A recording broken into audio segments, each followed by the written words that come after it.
Hey there. Having fun with zero guests. A video began to play in the empty wedding hall. On screen was the smug, malicious grin of Brian. Rachel bit her lip in frustration. Beside her, Mark seemed lost for words.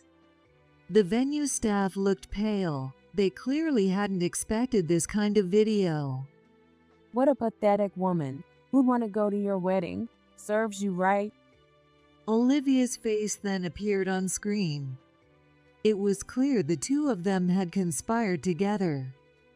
Just how low can these people go? I'm sorry, Nancy. Rachel's tearful voice pierced my heart. These people had shredded the heart of my dear sister, Rachel, whom I've always protected. I couldn't forgive those two, nor the employees who had gone along with them. I'll fire all 90 of them. A surprisingly low voice escaped me. Whether there was backlash or the company suffered didn't matter. They made my sister cry. That alone was reason enough to fire them. My name is Nancy, and I'm 43 years old. The misfortune for my little sister, Rachel, and me began when I was 17 and Rachel was 5. Our parents, who had gone out shopping together as usual, passed away in a car accident. Naturally, the whole family was thrown into chaos. I had to give up my plans for college suddenly.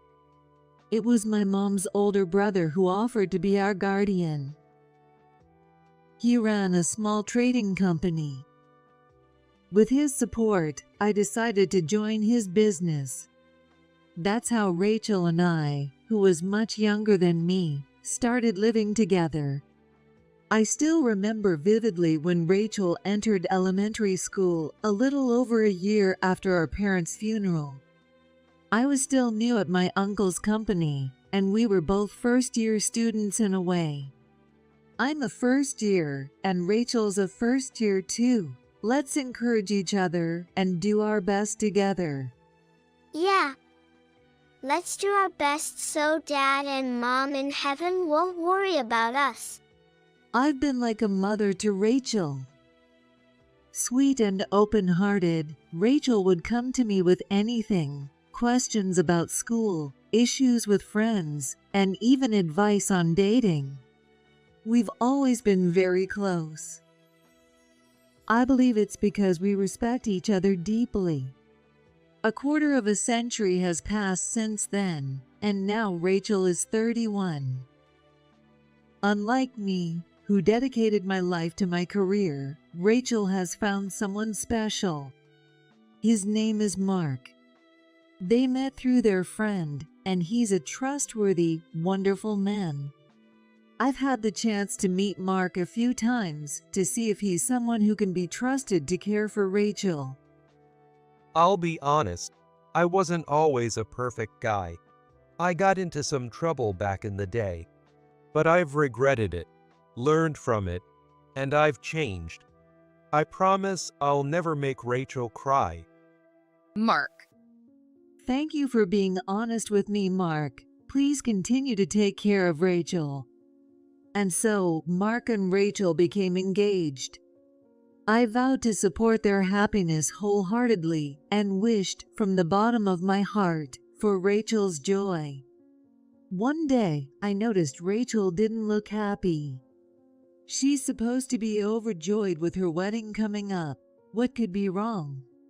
What's going on? Did something happen with Mark? Could it be wedding jitters? No, not at all. Things are going great with Mark. It's just, there's been a bit of trouble at work. Apparently, Rachel has some difficult colleagues in her department. I was worried seeing Rachel look so down. Who could be causing her so much trouble? Rachel's wedding is only 6 months away. I want to clear away anything that might cause her stress before then. That was my honest thought. There are 2 people at her workplace giving her a hard time. One of them is Brian, an older employee in the sales department who is shallow and insincere. He doesn't have a good reputation, nor does he have good sales numbers. Frankly, I can't understand why the company continues to employ someone like him. He's known for his poor treatment of women, selfishness, and arrogance, not to mention his unattractive and rude demeanor. Even though Rachel already has a fiancé, Brian keeps pursuing her persistently. Hey, come on, just once. Let's hang out. I'm telling you, it's best to have a little adventure before you get married. Brian, please stop. If rumors start going around, it'll be a problem. I'm engaged, and this could cause trouble for Mark, too. You're so uptight, seriously. You should work on that, you know? You're planning to stick around at this company, right? It'd be better to keep things smooth between coworkers, don't you think? Brian is always grinning. But his behavior is practically harassment, as if he's saying, if you want to keep working here peacefully, you'd better go along with me. If Rachel gave in to Brian even once, he'd surely start spreading bad rumors about her. According to Rachel, a few female employees have already left the company because of him. He'll keep pestering you, and if you finally agree to go out with him just once, that's it. He starts spreading all sorts of stories to ruin a woman's reputation. Brian is exactly that kind of petty, awful person. What kind of rumors does he spread? He'll say things like they went to a hotel together, she kissed him, or didn't resist him if he touched her. Once he spreads those stories, nobody in the office will give those women the time of day. For someone who's engaged, having bad rumors spread about them would be devastating.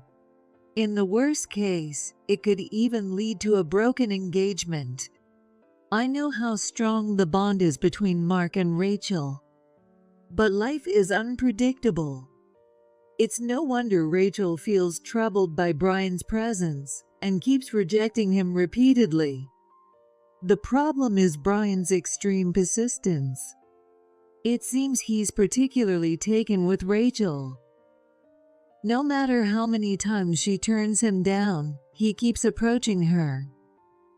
And with Brian, it's even worse because he lies so easily with a straight face. He started spreading rumors as if Rachel just needs a little more persuasion to be his. When I told her, let's meet up secretly sometime, Rachel was like, fine, I guess I have no choice. I'm looking forward to it. Now, where should I take her? Brian is the least trustworthy man in the office. But there are still people who believe his lies. The more detailed his rumors are, the more people are likely to believe him. Even if they don't buy into everything, some might think there's a bit of truth in what he's saying. If that happens, it could change how others view Rachel completely. There's absolutely no benefit in this for her. Why did someone like him have to set his sights on me? Lately, since I keep turning him down, he's starting to get upset. He's getting upset. If anyone should be upset, it's you. Exactly. His harassment is getting worse. He's been giving me incorrect information and setting me up to make mistakes. It's awful. I wish he'd just quit. Rachel looked completely exhausted. She seemed mentally worn down from Brian's relentless attacks. Why does my sister, Rachel, have to suffer like this? My frustration kept growing. I couldn't stand the thought of Brian, someone I'd never even met, causing her so much pain. The other person troubling Rachel is Olivia, 52 years old. She is a single woman with a very unpleasant personality. She's what you'd call the office matriarch and apparently wields a lot of influence. She's competent enough at her job that the company would struggle without her, which makes it all the worse. Olivia knows her position and takes advantage of it, pushing her limits even more. Her harassment, fueled by jealousy toward young and attractive Rachel, seems pretty brutal. Lately, the pressure from Olivia has been intense. She's so passive-aggressive and mean, and honestly, she scares me. What kinds of things does she say or do? Is she trying to isolate you? Exactly. Even when I say hello, everyone's too scared of Olivia to respond. I'm not included in any small talk, and I'm completely isolated.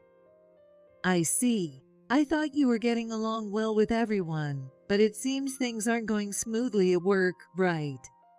Unfortunately, no. Rachel sighed. Rachel, with her friendly personality, was always surrounded by people back in school. She has a cheerful nature and good looks, which made her popular with both men and women. But things seem to be different at her current job. In fact, it almost seems like she's become a target. According to Rachel, Olivia is domineering, mean-spirited, and even her superiors struggle to handle her. The higher Yupus would be in a tough spot without Olivia around, you know? She's aware of that, so she acts like a queen.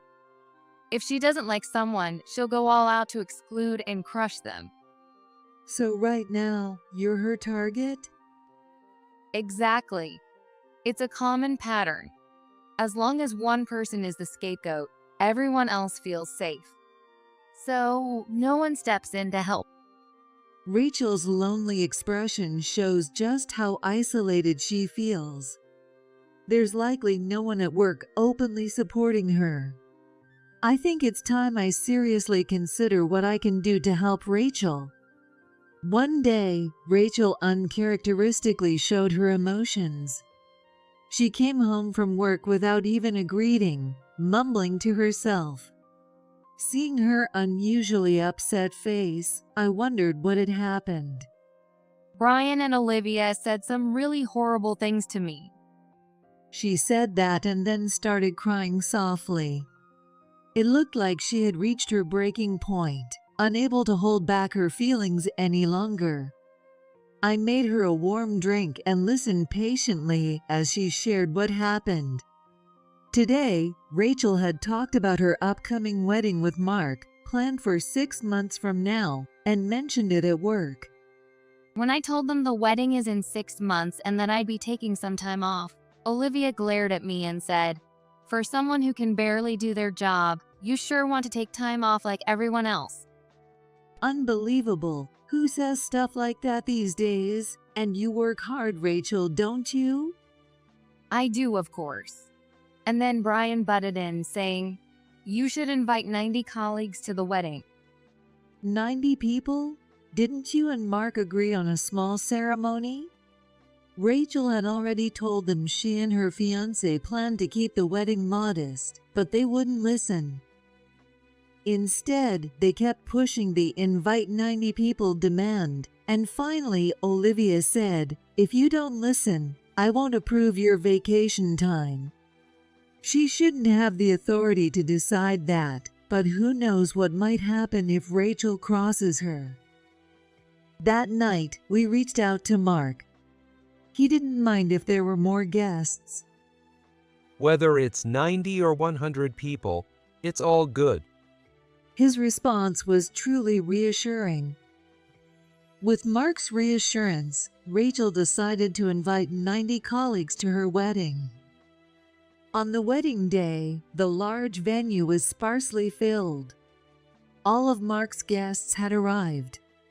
The ones missing were Rachel's, specifically her colleagues from work.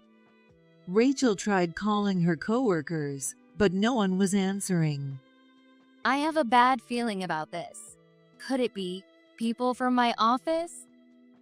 I get what you're implying, Rachel, but surely not. They're all coming. Maybe they're just running late. Just then, the lights dimmed and a video started playing. Both Rachel and Mark looked bewildered. It seemed to be a surprise. What was odd, though, was that even the staff appeared confused. Some of the staff had apparently been asked to play it without knowing what it contained. After a moment, a close-up of a man in his 30s appeared on the large screen. Brian, Hey there. Having fun with 0 guests? Mark's guests murmured in shock. Rachel bit her lip in frustration. Next to her, Mark seemed at a loss for words. The venue staff looked pale. They clearly hadn't expected this kind of video. What a pathetic woman who'd want to go to your wedding. Serves you right. An older woman's face appeared on the screen. Her expression, reflecting her rotten character, made it clear that this was Olivia. What we feared had come true. A last-minute cancellation by the guests. Rachel, unable to bear it anymore, covered her face and began to cry. I'm sorry, Nancy. Why is Rachel apologizing? It's those awful people at her workplace who did this. They made Rachel invite a large crowd on purpose, only to cancel last minute. Ruining someone's big day with a cruel prank is unforgivable. I'll fire all 90 of them. Nancy. I can do at least that much. Just watch me. They'll regret ever mocking her. I'd never been this furious. Even firing them all didn't feel like enough to satisfy my anger. The truth is, I'm the chairperson of the group of companies that includes Rachel's workplace. After learning the ropes at my uncle's company, I co-founded my own business a few years later. Since then, my company has grown significantly, now overseeing several companies within our group. Rachel works at one of them. I vow to take this incident very seriously. Rachel apologized to Mark's guests. I joined her in expressing our apologies. It was truly regrettable. In the end, at Rachel's request, the ceremony was concluded at that stage. She felt it would be unbearable to show any further vulnerability in front of everyone. Standing beside her as she cried, Mark supported her and also apologized to the departing guests. For the sake of these two, I wanted to deal with those people as quickly as possible. I contacted my assistant. The following morning, I summoned Brian and Olivia to a certain location. It was the conference room at the group headquarters. Brian and Olivia were visibly nervous. Naturally so. Next to me, as the chairwoman, was Rachel, her eyes swollen from crying. I had just informed Brian and Olivia that Rachel was my sister. Let me say this clearly. You really had the nerve to humiliate Rachel, didn't you? What do you think of your actions? Do you truly believe that's how responsible adults behave? We're very sorry. We're truly, deeply sorry. We didn't know Rachel was your sister, Nancy. That's irrelevant, isn't it? No matter who it was, you had no right to subject them to such humiliation. Both Brian and Olivia continued apologizing. Their attitude only fueled my anger further. I'll show them that some things can't simply be resolved with an apology. I'll be detailing what you both did in the office's newsletter, highlighting you as the people who ruined someone's big day with a childish prank. Please wait. We really apologize. We're sincerely remorseful. Please, don't publish it in the newsletter. We're begging you. Rachel, they're asking for forgiveness. There's no way I could ever forgive them. Rachel's glare at Brian was sharp. It was clear that Brian was the main instigator of the harassment. Rachel's eyes were filled with determination, showing she intended to hold him accountable. Perhaps intimidated by Rachel's resolve, Brian and Olivia started making pitiful excuses. It wasn't me. Do you think I'd willingly do something so awful? It was Olivia. It was her idea. Don't be ridiculous. You were definitely the one who suggested it, Brian. I would never come up with something so cruel. Liar. Enough already. Because of you, I'm being treated like a villain. You are a villain. You were grinning the whole time while recording the video. They began blaming each other. What despicable people! Just having them around is toxic. I clapped my hands loudly to put an end to their argument. That's enough. I've already made up my mind, all right? I'll speak to the CEO of your company and have all 90 people who participated in the mass cancellation fired. Understood? This is impossible. And if you do that, the company won't be able to function. That would be a huge loss. Exactly. There's no way you can fire all 90 people at once. And I hate to say it, but over something so minor. Something minor, you say? Olivia, are you truly remorseful? After doing something that cruel, what's truly unacceptable is your behavior, isn't it? Perhaps intimidated by my outrage, Olivia started trembling. When I say I'll do something, I do it. It's always been that way. The number of people doesn't matter. I'll handle them all at once. In any job, it's essential to consider the feelings of others, isn't it? I think everyone who participated in this childish prank has no empathy. People like that are nothing but a nuisance in the workplace. But we've always worked hard for the company. I'd like you to recognize that. Both Olivia and I are valuable assets to the company, aren't we? If you get rid of us, it will be a loss for the group. Are you serious? Rachel's gaze grew even harsher. It was clear that Rachel didn't agree with Brian's words. She was likely recalling all the things she had endured. I've endured harassment from you countless times, Brian. You put me through so much pain. No matter how much I asked you to stop, you ignored me and kept up your selfish bullying, didn't you? Well, that was, you see. I mean, it was just a bit of fun to lighten the office atmosphere. I was only thinking of everyone's well-being. What? Don't say such nonsense. You forced me to be the scapegoat for the sake of everyone? You spread nasty rumors about me, made me suffer and cry. And you think that made the office atmosphere brighter? Absolutely not. I agree with her. Brian, your excuses are flimsy and frankly unbelievable. Also, I've had you thoroughly investigated. No offense, but you haven't done much work of any value.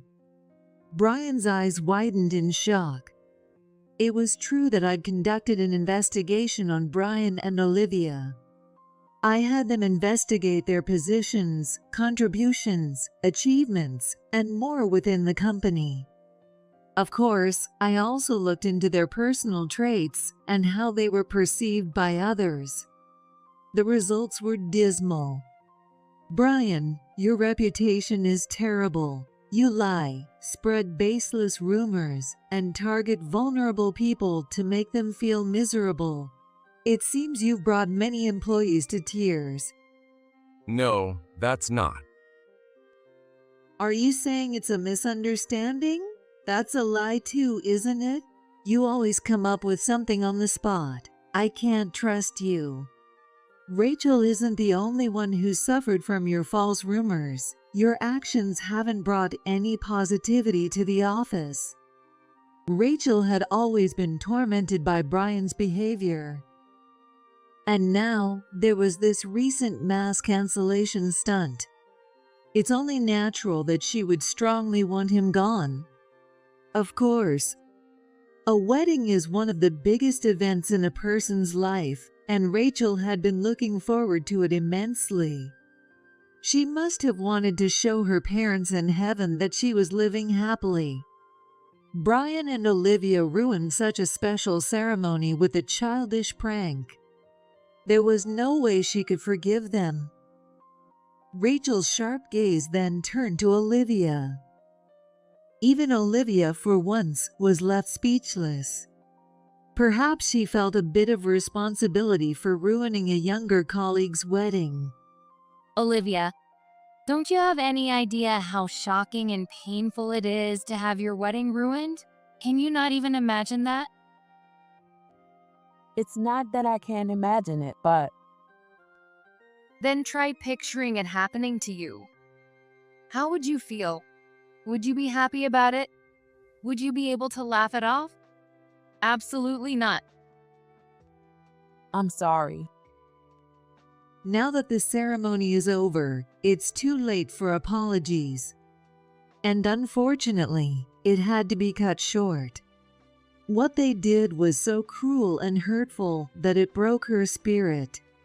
You probably can't even imagine how others feel, can you? Olivia, your reputation is just as bad as Brian's. You're rude, mean-spirited, sharp-tongued, and domineering. I've heard that many people have left the company because of you. That's not true.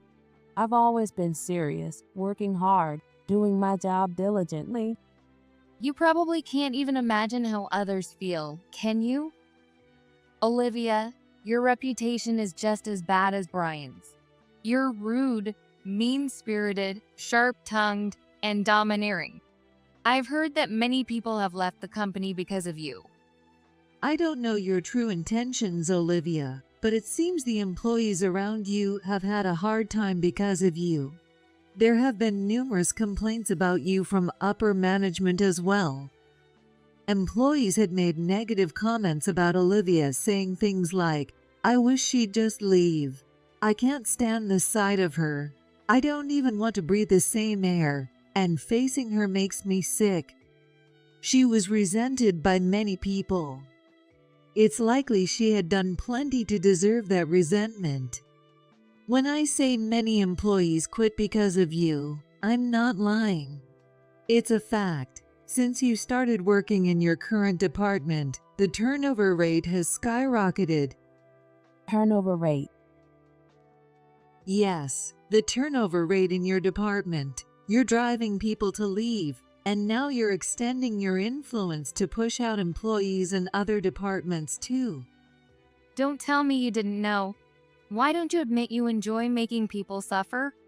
There isn't a single employee who likes you, Olivia. I can state that with certainty. It seemed Olivia was aware of how much she was disliked. She didn't offer any sort of rebuttal. Perhaps she realized that saying anything at this point would be futile. Just then, the groom, Mark, arrived a bit late. He was also a victim in this whole ordeal. When he heard about today's gathering, he insisted on attending. His usually calm demeanor was nowhere to be seen. I'd never seen such a fierce look on his face. With his past as a bit of a troublemaker, his expression was as sharp as a blade. He walked straight over to Brian and Olivia. You're the two from the video, right? You really pulled a dirty stunt.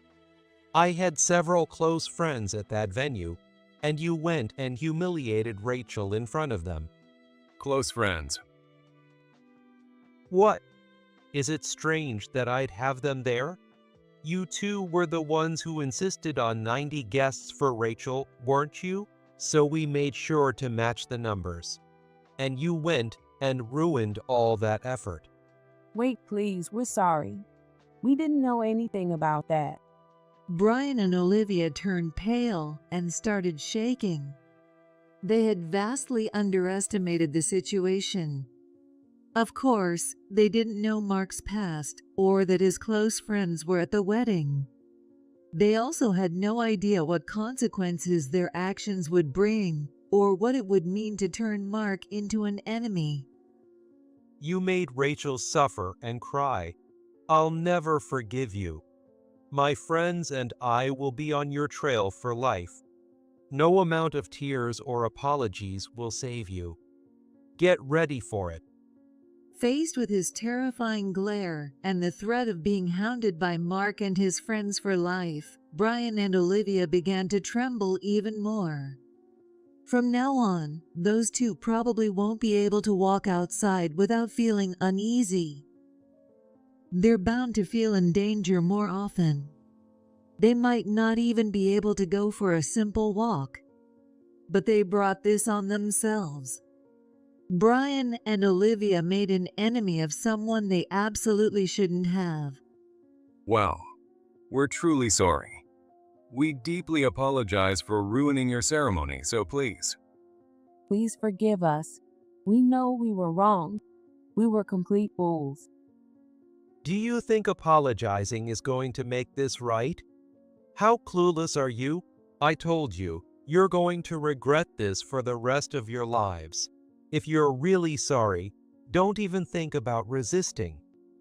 Whatever the means, it was clear Brian and Olivia were going to suffer for the rest of their lives.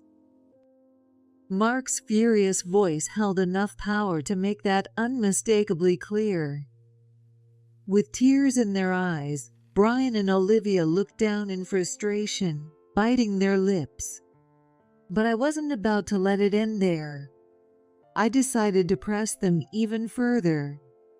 Brian, Olivia, during my investigation into you, I uncovered something shocking. Both of you have been involved in fraud, haven't you? What? Fraud. What are you talking about? Are you saying you don't know? Brian and Olivia exchanged glances. They seemed to be gauging each other's next move. It's only natural since they were accomplices. Brian, you conspired with a contact at a client company to inflate invoices, and Olivia, you turned a blind eye in exchange for a cut of the money. You two were in a mutually beneficial relationship. Dirty tricks. No wonder you thought up such nasty harassment. Wait. I don't know anything about that. Exactly. I've never once overlooked any misconduct. In front of the two denying everything, Rachel slowly shook her head.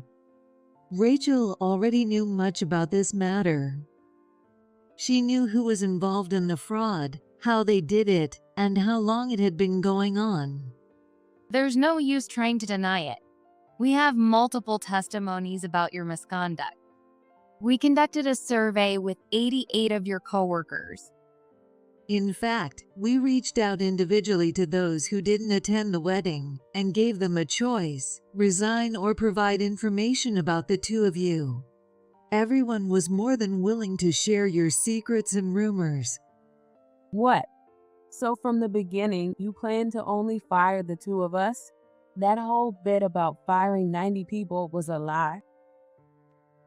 Do you realize the impact of firing 90 people at once would have on a company of your size? Of course, I planned it carefully. Now, will you admit it? That you were engaging in fraud? Finally realizing that resisting was pointless, Brian and Olivia hung their heads in defeat, saying nothing more. From here, they would turn themselves in and confess to their fraudulent activities. Rachel and Mark exchanged glances and gave each other a small nod.